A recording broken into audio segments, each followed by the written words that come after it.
Baiklah, sekarang saya akan langsung menjelaskan untuk unggah tagihan pembuatan rencana aksi 2 milik saya. Nah, Bapak Ibu, bisa diperhatikan bahwa untuk pembuatan rencana aksi, perangkat pembelajaran itu harus dalam satu set. Tidak hanya RPP-nya saja, tetapi harus terdiri dari 5, yaitu yang pertama ada RPP, ada bahan ajar, yang ketiga ada media pembelajaran, kemudian yang keempat ada LKPD, yang kelimanya ada kisi-kisi, instrumen, dan rubrik penilaian. Ini merupakan satu set perangkat pembelajaran. Jangan hanya Bapak Ibu menguploadnya RPP saja, tidak boleh. Tapi harus berdasarkan aturan yang disampaikan di LMS ataupun aturan yang disampaikan oleh Bapak Ibu dosen di LPTK kita. Nah, untuk nilai saya sendiri, waktu itu saya mendapat nilai 92 dari dosen pemeriksa. Nah, sudah saya sampaikan bahwa kalau misalnya Bapak Ibu belum sempat untuk merevisi atau mengupload rencana aksi yang sempurna berdasarkan aturan-aturan atau penyampaian dari Bapak Ibu dosen, baiklah Bapak Ibu, sudah seperti yang saya katakan atau saya sampaikan di rencana aksi 1 bahwa misalnya Bapak Ibu belum sempat menyusun rencana aksi 2 sesuai dengan aturan atau langkah-langkah penyusunan perangkat pembelajaran berdasarkan yang disampaikan oleh Bapak Ibu dosen, Bapak Ibu bisa dulu mengupload rencana aksi ini sesuai yang Bapak Ibu sudah susun sehingga LMS-nya sudah bertanda hijau dan langkah atau kegiatan selanjutnya di LMS bisa terbuka. Jadi tidak harus sempurna dulu di awal, tetapi teman-teman atau Bapak Ibu semua juga tetap berusaha untuk mengupload yang terbaik sambil merevisi sesuai dengan format yang saya sampaikan di kolom deskripsi juga. Itu adalah contoh format yang diberikan atau dibagikan oleh Bapak Ibu dosen di LPTK saya waktu itu. Bapak Ibu juga bisa berpedoman pada format yang saya bagikan ini untuk menyusun perangkat pembelajaran yang akan diupload di rencana aksi. Baru setelahnya perangkat pembelajaran itu Bapak Ibu rasa bahwa memang sudah sesuai dengan formatnya, Bapak Ibu boleh menguploadnya ulang atau menghapus rencana aksi, misalnya di sini menghapus rencana aksi 2-nya kemudian mengupload ulang. Selagi belum dinilai oleh Bapak Ibu dosen, Bapak Ibu bisa mengganti menguploadnya lagi di LMS. Bapak Ibu, ini merupakan contoh format RPP yang dikirimkan oleh Bapak Ibu dosen di LPTK saya waktu itu. Nah, untuk RPP kita harus ikuti langkah-langkah atau aturan penulisan ini. Di sini ada identitas, terdiri dari satuan pendidikan, kelas, materi pokok, alokasi waktu. Kemudian ada KI, kompetensi dasar, ada indikator pencapaian kompetensi, tujuan pembelajaran, ada materinya, ada kegiatan pembelajaran, kemudian penilaian terdiri dari penilaian sikap, pengetahuan dan keterampilan, dan ada model, metode, media, alat, dan sumber pembelajaran. Berikutnya adalah format bahan ajar. Nah, bahan ajar itu Bapak Ibu harus menyusunnya sesuai yang format ini. Ada halaman judul, kemudian ada daftar isi, ada pendahuluan, ada deskripsi singkat, ada petunjuk belajar, kemudian bagian intinya terdiri dari tujuan pembelajaran, materi pokok, uraian materi, forum diskusi, kemudian penutupnya terdiri dari rangkuman tes formatif, dan daftar pustaka. Kita lanjut ke format lembar kerja peserta didik, terdiri dari judul, identitas, yang ketiga harus ada indikator, kemudian 4 ada alat dan bahan, 5-nya ada langkah-langkah pengerjaan LKPD, kemudian 6 hasil percobaan atau hasil pengamatannya bisa berupa tabel dan lain sebagainya, kemudian 7 analisis data, 8 simpulan atau pertanyaan, scaffolding yang membimbing siswa menemukan konsep, dan yang terakhir adalah daftar pustaka. Tetap harus ada daftar pustaka untuk format LKPD.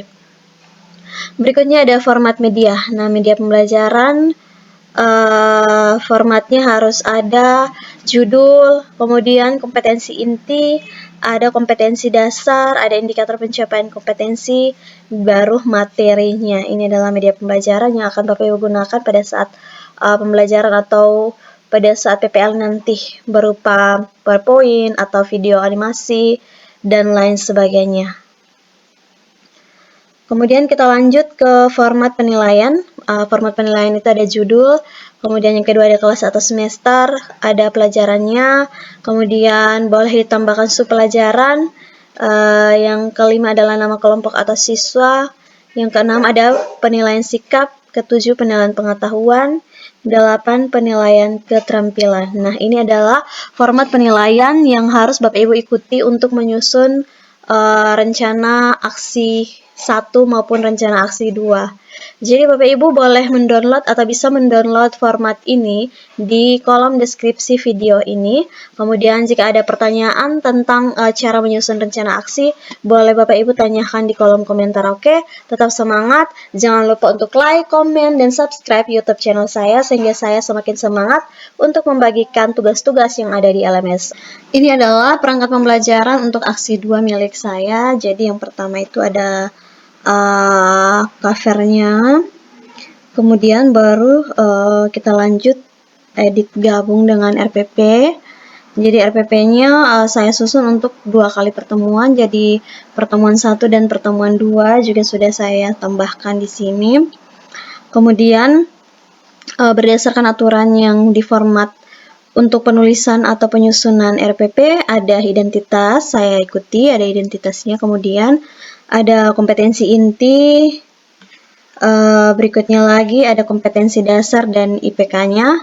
Nah, di sini saya ingin ulangi bahwa untuk kompetensi dasar dan IPK-nya itu harus sama untuk kata kerja operasionalnya.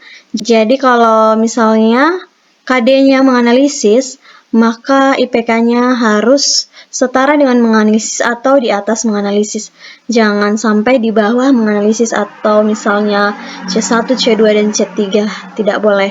Jadi menganalisis itu adalah C4, maka untuk IPK-nya, indikatornya juga harus setara dengan KD-nya C4 atau bisa juga C5 dan C6. Tidak boleh di bawah C4. Oke? Dan IPK-nya juga Bapak Ibu boleh memisahkan IPK pengetahuan dan IPK keterampilan, silakan saja. Jadi kita tambahkan juga untuk pertemuan pertama IPK-nya kita pisahkan mana-mana saja. Pertemuan kedua IPK pengetahuannya yang mana dan IPK keterampilannya juga kita pisahkan. Kemudian kita lanjut ke tujuan pembelajaran. Tujuan pembelajaran berdasarkan usulan atau masukan dari dosen penguji waktu uji komprehensif. Beliau mengatakan bahwa untuk tujuan pembelajarannya jangan seperti ini yang panjang benar seperti ini. Tetapi ya Bapak Ibu bisa melihat contohnya di tujuan pembelajaran yang saya tuliskan di aksi 1 itu sudah benar. Tapi aksi 2 ini belum sempat saya ganti. Sudah saya sampaikan Bapak Ibu, jika belum sempat mengerjakannya sesuai format-format itu, Bapak Ibu boleh upload saja dulu yang ada, tidak masalah, seperti punya saya ini. Jadi tujuan pembelajarannya banyak sekali ya, banyak dan panjang benar. Jadi menurut dosen tidak perlu seperti ini. Baru setelah itu Bapak Ibu boleh mengeditnya dan mengupload ulang ya. Kemudian selanjutnya adalah media sumber belajaran model pembelajaran. Untuk media pembelajarannya saya menggunakan LKPD, laptop, video tutorial, LCD proyektor. Kemudian sumber belajarnya saya menggunakan buku kimia. Kemudian model pembelajarannya untuk aksi 2 ini saya menggunakan model pembelajaran problem based learning. Jadi PBL ini untuk aksi 2 pertemuan 1 PBL juga, kemudian aksi 2 pertemuan 2 juga saya menggunakan model pembelajaran problem based learning. Nah, kita lanjut ke langkah-langkah pembelajaran. Langkah-langkah pembelajaran Bapak Ibu juga sudah harus membagi atau untuk langkah-langkah pembelajaran Bapak Ibu juga harus menambahkan atau memisahkan untuk pertemuan pertama dan untuk pertemuan kedua. Untuk pertemuan pertama, karena ini adalah saya menggunakan model PBL, maka sintaks-sintaks juga harus ada jelas di situ. Kemudian pendahuluannya itu ada orientasi, kemudian ada persepsi dan motivasi. Selanjutnya adalah kegiatan intinya. Karena model PBL, maka untuk Sintaks yang pertama itu adalah orientasi siswa pada masalah. Nah, di situ untuk orientasi siswa pada masalah, saya menampilkan gambar tabel periodik unsur melalui PowerPoint. Kemudian juga ada saya menampilkan video animasi melalui link. Linknya ini juga saya sudah bagikan di WA group. Kemudian juga saya sudah mendownloadnya sehingga pada saat orientasi ini saya tinggal putar saja video animasi ini di slide dan peserta didik tinggal memperhatikan dan menyimak serta mempelajari video pembelajaran tersebut.